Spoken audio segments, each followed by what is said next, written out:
ಕಂಟೈನರ್ನಲ್ಲಿ 400 ಕೋಟಿ ಹಳೆಯ ನೋಟು ಸಾಗಾಟವಾಗಿದೆ. ಬೆಳಗಾವಿ ಜಿಲ್ಲೆಯ ಎಸ್ಪಿ ಕೆ ರಾಮರಾಜನ್ ಹೇಳಿಕೆ ಕೊಟ್ಟಿದ್ದಾರೆ. ಕಂಟೈನರ್ನಲ್ಲಿ ಇದ್ದಿದ್ದು 400 ಕೋಟಿ ಏನಿತ್ತಲ್ಲ ಅದು ಹಳೆಯ ನೋಟುಗಳು. ಆ ಹಳೆಯ ನೋಟುಗಳನ್ನು ಸಾಗಾಟ ಮಾಡಿದ್ದಾರೆ. ಬೆಳಗಾವಿ ಜಿಲ್ಲೆಯ ಎಸ್ಪಿ ಹೇಳಿಕೆ ಕೊಟ್ಟಿರುವಂತದ್ದು. ರಾಬರಿ ಬಗ್ಗೆ ನಾಸಿಕ್ ಪೊಲೀಸರಿಂದ ಪತ್ರ ಬಂದಿದೆ. ನಾಸಿಕ್ ಪೊಲೀಸರಿಂದ ಪತ್ರ ಬಂದಿದೆ. ಚೊರ್ಲಾ ಘಾಟ್ಗೆ ಈಗಾಗಲೇ ನಮ್ಮ ತಂಡವನ್ನ ಕಳಿಸಿದ್ದೇವೆ ನಾವು. ಮಹಾರಾಷ್ಟ್ರ ಪೊಲೀಸರು ಕೂಡ ತನಿಖೆ ಮಾಡುತ್ತಿದ್ದಾರೆ. ಸಂದೀಪ್ ಪಾಟೀಲ್ ಬಳಿ ನಮ್ಮವರು ಮಾತನಾಡಿದ್ದಾರೆ. 400 ಕೋಟಿ ದರೋಡೆ ಬಗ್ಗೆ ಮಾಹಿತಿ ಪಡೆಯುತ್ತಿದ್ದೇವೆ ಅಂತ ಹೇಳಿದ್ದಾರೆ ಬೆಳಗಾವಿ ಎಸ್ಪಿ. ಎಸ್ಐಟಿ ಜೊತೆ ಕೈ ಜೋಡಿಸಿ ತನಿಖೆ ನಡೆಸುತ್ತಿದ್ದೇವೆ. ಬಂಧಿತರ ವಿಚಾರಣೆಗೆ ಅವಕಾಶ ಕೊಡುವಂತೆ ಕೂಡ ಪತ್ರವನ್ನ ಬರೆದಿದ್ದೇವೆ. ಬೆಳಗಾವಿಯ ಎಸ್ಪಿ ಹೇಳಿರುವಂತಹದ್ದು. ಕಂಟೈನರ್ನಲ್ಲಿ 400 ಕೋಟಿ ಏನ್ ಸಾಗಾಟವಾಗಿತ್ತಲ್ಲ ಅದರ ಬಗ್ಗೆ ಬೆಳಗಾವಿ ಜಿಲ್ಲೆಯ ಎಸ್ಪಿ ಕೆ ರಾಮರಾಜನ್ ಹೇಳಿಕೆ ಕೊಟ್ಟಿದ್ದಾರೆ. ರಾಬರಿ ಬಗ್ಗೆ ನಾಸಿಕ್ ಪೊಲೀಸರಿಂದ ಕೂಡ ನಮಗೆ ಪತ್ರ ಬಂದಿದೆ. ಚೊರ್ಲಾ ಘಾಟ್ಗೆ ಈಗಾಗಲೇ ನಮ್ಮ ತಂಡವನ್ನ ಕಳಿಸಿದ್ದೇವೆ. ತನಿಖೆಯನ್ನ ಮಾಡ್ತಿದ್ದೇವೆ. ಎಸ್ಐಟಿಯ ಜೊತೆಗೆ ಕೂಡಿ ನಾವು ಸಹಕರಿಸುತ್ತಿದ್ದೇವೆ. ಮಹಾರಾಷ್ಟ್ರ ಪೊಲೀಸರು ಕೂಡ ಅಲ್ಲಿ ತನಿಖೆಯನ್ನ ಮುಂದುವರಿಸಿದ್ದಾರೆ. ಸಂದೀಪ್ ಪಾಟೀಲ್ ಅವರ ಬಳಿ ನಮ್ಮವರು ಮಾತನಾಡಿದ್ದಾರೆ. 400 ಕೋಟಿ ದರೋಡೆಯ ಬಗ್ಗೆ ಮಾಹಿತಿಯನ್ನ ಪಡಿತಿದ್ದೇವೆ. ಎಸ್ಐಟಿ ಜೊತೆ ಕೈಗೂಡಿಸಿ ತನಿಖೆಯನ್ನು ನಾವು ಕೂಡ ನಡೆಸುತ್ತಿದ್ದೇವೆ ಅಂತ ಹೇಳಿದ್ದಾರೆ ಬೆಳಗಾವಿ ಎಸ್ಪಿ. ಬಂಧಿತರ ವಿಚಾರಣೆಗೆ ಅವಕಾಶ ಕೊಡುವಂತೆ ಪತ್ರವನ್ನ ಕೂಡ ಬರೆದಿದ್ದಾರೆ. ಸ್ಟೇಷನ್ ಕಡೆ ಚೋರ್ಲೆಘಾಟು ವ್ಯಾಪ್ತಿಯಲ್ಲಿ ಒಂದು ರಾಬರಿ ಆಗಿದೆ. ಅದರಲ್ಲಿ ಒಂದು 400 ಕೋಟಿ ರೂಪಾಯಿ ಆಗಿರಬಹುದು ಅಂದ್ರೆ ಒಂದು ಮಾಹಿತಿ ಬಂತು.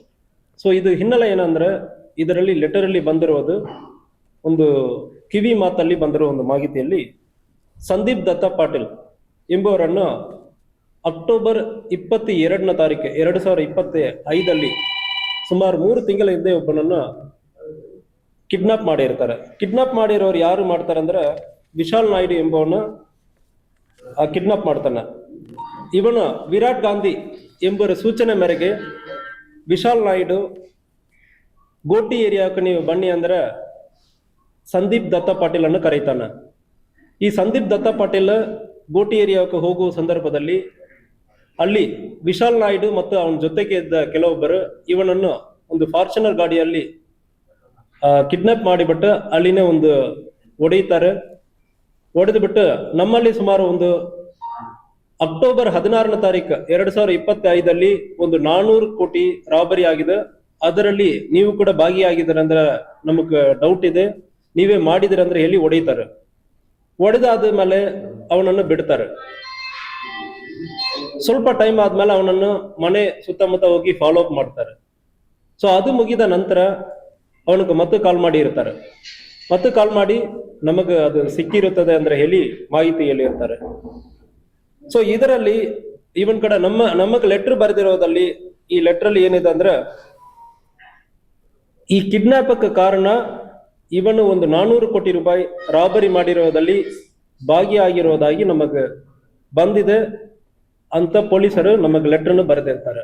ಇದು ಚೋರ್ಲೆ ಘಾಟ್ ಅಂದ್ರೆ ಬರೀತಾರೆ. ಇದರಲ್ಲಿ ಇದು ಬಿಟ್ಟು ಮಾಹಿತಿ ಯಾವುದೂ ಇಲ್ಲ. ಈ ಲೆಟರ್ ಬಂದಾದ ನಂತರ ನಾವು ಇಲ್ಲಿಂದ ಒಂದು ನಮ್ಮ ಸಬ್ ಇನ್ಸ್ಪೆಕ್ಟರ್ ಮತ್ತು ಒಂದು 3 ಜನ ಮರಾಠಿ ಬರೋವರನ್ನು ನಾಸಿಕ್ ಜಿಲ್ಲೆಗೆ ಕಳಿಸಿದೀವಿ.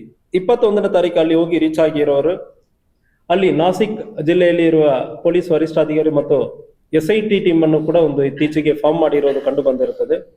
ಅವ್ರ ಕಡೆ ಮಾತಾಡುವ ಸಂದರ್ಭದಲ್ಲಿ ಅಕ್ಯೂಸ್ಡ್ ಯಾರ್ಯಾರು ಕಿಡ್ನಾಪ್ ಮಾಡಿದಾರೋ ಅವರ ಕಡೆ ನಮಗೆ ಮಾತಾಡೋದಕ್ಕೆ ಅವಕಾಶ ಸಿಕ್ಕಿಲ್ಲ. ಆಲ್ರೆಡಿ ಎಸ್ಐಟಿ ಟೀಮ್ ವಿಚಾರಣೆ ನಡೀತಾ ಇದೆ.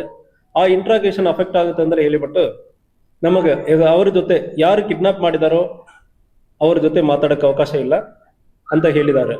ನಾವು ಮಾತಾಡಿರೋದು ಸಂದೀಪ್ ದತ್ತ ಪಾಟೀಲ್ ಜೊತೆ ನಮ್ಮ ಪೊಲೀಸ್ ಅವರು ಹೋಗಿ ವಿಚಾರಣೆ ಮಾಡಿದ್ದಾರೆ ಮತ್ತು ಮಾತಾಡಿದ್ದಾರೆ. ಅವನು ಹೇಳೋದು, ಸರ್ ನನ್ನ ಕಿಡ್ನಾಪ್ ಮಾಡಿರುವವರು ನನ್ನ ಕಡೆ ಹೇಳಿದ್ದಾರೆ, ಇಂತಹ ಒಂದು 400 crore ರಾಬರಿ ಆಗಿದೆ ಅಂದ್ರೆ ಹೇಳಿದ್ದಾರೆ ಅಂತ ಹೇಳಿರೋದು. ಅವನು ಯಾವುದು ನೋಡಿಲ್ಲ. ನೋಡಿರೋರು ಪ್ರಾಬಬ್ಲಿ ಈ 4 ಜನ ಇಲ್ಲ. ಈ 4 ಜನವನ್ನು ಟೀಮ್ ಕಟ್ಟಿ ಇದು ಮಾಡಿರೋದು ವಿರಾಟ್ ಗಾಂಧಿ ಎಂಬವನು. ಇವರಲ್ಲಿ ಯಾರೋ ಒಬ್ಬರಕ್ಕೆ ಗೊತ್ತಿರಬೇಕು. ಅವರ ಬಗ್ಗೆ ಆಲ್ರೆಡಿ ಎಸ್ಐಟಿ ವಿಚಾರಣೆ ನಡೀತಾ ಇದೆ. ನಮಗೆ ಅವಕಾಶ ಸಿಕ್ಕಿಲ್ಲ. ಇದ್ರ ಬಗ್ಗೆ ನಾವು ನಿಮ್ಮ ಕೋಆಪರೇಷನ್ ಅಡಿಷನಲ್ ಇನ್ಫಾರ್ಮೇಶನ್ ಯಾವುದು ಇದೆ ಅಂದ್ರೆ ಕೊಡಿ ಅಂದ್ರೆ ನಾವು ಮಾಹಿತಿಯನ್ನು ಕೂಡ ಲೆಟರ್ ಅನ್ನು ಕೂಡ ನಾವು ಬರೆದಿದ್ದೀವಿ. ಆಲ್ರೆಡಿ ಪರ್ಸನಲ್ ಆಗಿ ಹೋಗಿ ಭೇಟಿ ಮಾಡಿದ್ದಾರೆ. ನಮ್ಮ ಸಬ್ ಇನ್ಸ್ಪೆಕ್ಟರ್ ಪರ್ಸನಲ್ ಆಗಿ ಭೇಟಿ ಮಾಡಿದ್ದಾರೆ.